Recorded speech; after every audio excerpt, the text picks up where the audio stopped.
여러분이 만약 사랑을 구걸하는 연애를 하고 계시다면 무조건 맞추고 희생하고 참는다고 해도 결국엔 마음의 벽만 얻고 이별 통보를 받을 확률이 매우 커요. 그리고 이런 특성을 가진 이상 다른 사람을 만나도 비슷하겠죠. 히리릭, 안녕하세요. 연애파라물의 파람입니다. 슬픈 현실이긴 하지만 연인 관계에서 갑과 을의 관계가 형성돼서 갑의 연애, 을의 연애를 하는 사람들이 있어요. 그리고 이 정도는 아니더라도 분명히 조금 더 희생하는 사람과 아닌 사람이 나눠지기는 해요. 물론 아닌 사람도 소수는 있을 거예요. 그렇다면 여러분은 갑과 을, 그리고 조금 더 희생하는 사람과 아닌 사람 중에 어떤 쪽에 더 속하시는 것 같으세요? 아마 이 영상을 보고 계신다는 건 을 또는 조금 더 희생하는 사람 쪽에 속하시는 분들이 많다는 거겠죠. 이런 사람들의 특징 중에 하나는 사랑을 구걸한다는 거예요. 사랑을 구걸한다고 표현하는 게 마음이 아프지만 사랑을 구걸하면서 관계를 이어나가봤자 결말은 안 좋을 확률이 크고 상처받기도 정말 쉬워요. 그래서 오늘은 사랑을 구걸하지 않고도 사랑받는 법에 대해서 이야기해 볼게요.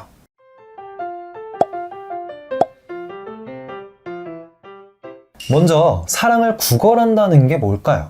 저는 이 표현을 한 문장으로 상대방이 떠나갈까봐 항상 불안해하는 연애라고 생각해요. 이로 인해서 사랑 표현을 강요하기도 하고 집착을 하기도 하고 잘못한 게 없는데도 사과하기도 하죠.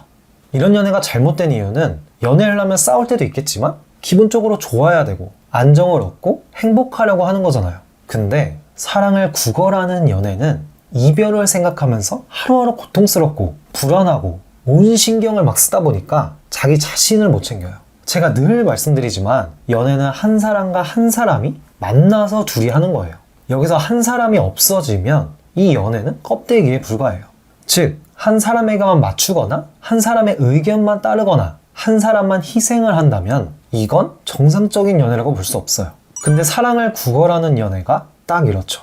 한 사람만 희생하고 한 사람에게만 맞추니까. 이런 불안하고 아프기만 한 연애를 하고 계시다면 한번 의심해보고 지금 하는 연애가 잘못된 걸 깨닫고 더 늦기 전에 빠져나와야 돼요. 여러분이 사랑을 구걸하고 희생한다고 절대 상대방이 알아주지 않아요. 오히려 여러분의 매력이 없어지고 상대방은 여러분의 희생을 당연하게 생각하면서 그 소중함을 잃어버려요. 그리고 사랑을 구걸하는 행동은 집착이 되기도 해요. 즉, 사랑이 집착이 되는 거예요. 근데 요즘 사람들은 집착을 사랑이라고 말하기도 해요.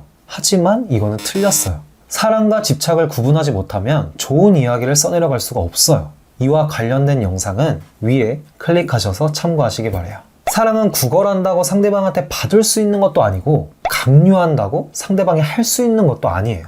사랑은 둘이 서로 감정을 공유하고 마음을 맞춰가면서 자연스럽게 여러분이 인지하지도 못하는 사이에 흘러나오고 여러분을 둘러쌀 거예요. 그제야 비로소 조금 느낄 수 있겠죠. 이게 사랑이구나 라고.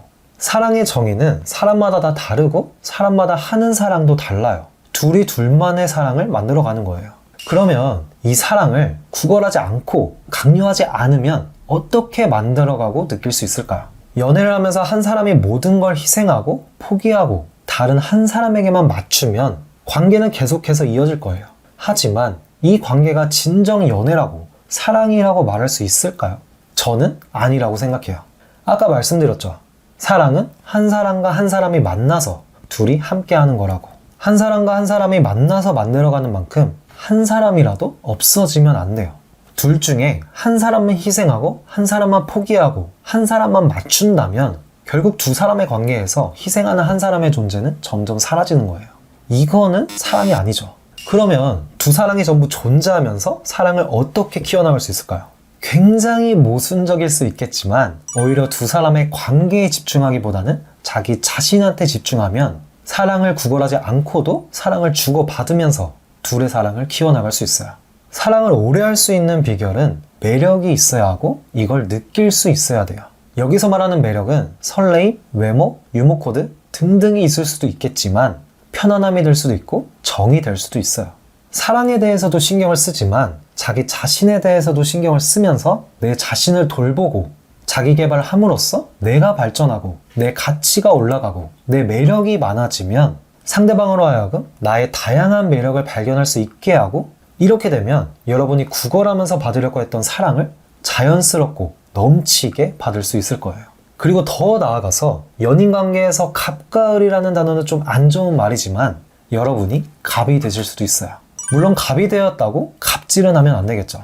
자기 자신한테 집중하는 이유가 내 가치를 올리고 내 매력을 더 갖추는 것도 있지만 더 중요한 이유는 연인관계, 아니 가족, 친구들도 포함한 모든 관계에서 가장 중요한 거는 거리라고 생각해요. 인간관계에서는 거리와 깊이가 있어요.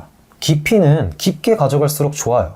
더 친밀감을 느끼고 둘이 더 강하게 결속되어 있다는 거니까. 근데 이 거리는 조금 달라요. 아무리 가족이라도 너무 가까우면 오히려 관계가 엉키는 경우도 많아요. 간단한 예로 가족들이랑 같이 살 때는 싸우기도 하고 가족에 대한 소중함을 잘 몰랐었는데 혼자 떨어져서 살면 오히려 가족이랑 사이도 좋아지고 소중함을 알게 되는 거랑 같은 맥락이에요. 연인관계에서도 마찬가지예요. 깊어지려고 하는 건 좋지만 너무 가까워지려고 하는 건 오히려 관계를 망치는 지름길이에요. 그러니까 자기 자신한테 집중하고 돌보는 시간을 늘리면서 아무리 연인관계라도 적당한 거리는 유지해야 돼요. 그렇다고 너무 멀어지라는 건 아니지만 고슴도치의 가시 정도의 거리는 항상 유지하는 게 좋아요. 여러분이 만약 사랑을 구걸하는 연애를 하고 계시다면 무조건 맞추고 희생하고 참는다고 해도 결국엔 마음의 병만 얻고 이별 통보를 받을 확률이 매우 커요. 그리고 이런 특성을 가진 이상 다른 사람을 만나도 비슷하겠죠. 그러니까 곰곰이 생각해보고 괴롭고 힘들기만 한 관계라면 분명히 뭔가 잘못된 관계이거나 잘못되어 가고 있는 관계예요. 이때 이걸 알면서도 관계를 이대로 지속하는 건 정말 멍청한 짓이죠. 관계를 개선하기 위해서 큰 마음 먹고 소통하면서 고쳐나가거나 관계를 끝내야죠. 여러분은 충분히 멋있고 예쁘고 매력있고 가치가 있는 사람이에요. 스스로 가치를 낮추거나 위치를 낮추지 마세요. 여러분 스스로와 대화를 해보고 스스로를 돌보면서 가치를 높이고 매력을 높여보세요. 그러면 더 이상 사랑을 구걸하는 연애는 하지 않을 수 있을 거예요. 저 파람이는 항상 여러분의 연애에 파란불이 뜨기를 진심으로 응원해요. 오늘도 영상 시청해주셔서 진심으로 감사드리며 구독과 좋아요, 알림 설정까지 부탁드리겠습니다. 그럼 다음 영상에서 뵙겠습니다. 감사합니다. 히리릭.